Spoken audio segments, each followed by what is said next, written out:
எழுதியிருக்குதே, அந்த பிள்ளை நல்லா இருக்கணும் நினைக்கிறோமா இல்லையா?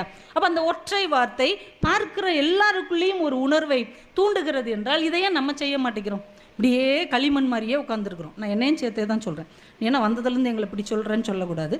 நம்ம எல்லாரையுமே தான் சொல்கிறேன். ஆனால் நமக்கு அதுக்கான நேரம் இருக்கிறது, சூழல் இருக்கிறது. சின்ன சின்ன மாற்றமாவது, சின்ன சின்ன படி ஏறுவதற்காவது நம்மளால் முடியும் தானே? ஏன் அப்படியே நம்ம இருக்கிறோம்? அதிலிருந்து நம்ம கொஞ்சம் மாறணும். எந்த சூழ்நிலை இருந்தாலும் நம்மளால் சிந்திக்க முடியும்.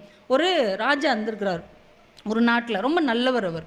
திடீர்னு ஒரு வடநாட்டிலேருந்து ஒரு பண்டிதர் அந்த நாட்டுக்கு வந்திருக்கிறார்.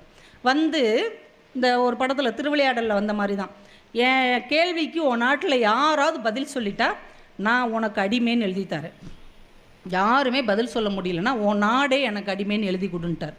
ஆனால் இவருக்கு பெரிய நம்பிக்கை இருந்தது, தலைக்குனைவாயிடுச்சு. வடநாட்டு பண்டிதர் சொல்கிறார், இந்த பார், இன்னொரு உனக்கு ஆப்ஷன் தர்றேன்.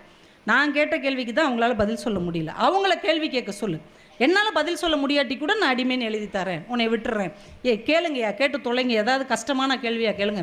இவங்களும் வேதத்திலேருந்து உபநிடத்திலேருந்து என்னென்னத்துலேருந்து கேள்வி கேட்டு பார்க்குறாங்க. எல்லாத்துக்கும் டான் டான் டான் பதில் சொல்லுகிறார். இப்போ மறுபடியும் தோல்வி வந்துருச்சு. இப்படி தகச்சு நிற்கிறார். இவர் சொல்கிறார், இன்னொரு ஆப்ஷன் கூட தர்றேன்.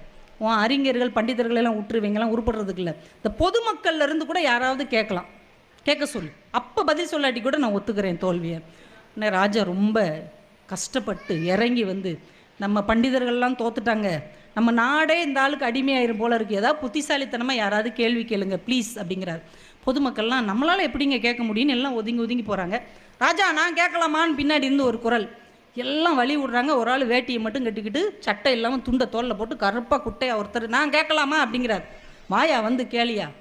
பண்டிதரை பார்த்து கேட்குறார், நான் உங்ககிட்ட ரெண்டு கேள்வி தான் கேட்பேன். ஏன்பா? எனக்கு 2 கேள்வி தான் தெரியும் அப்படின்னு இருக்கார்.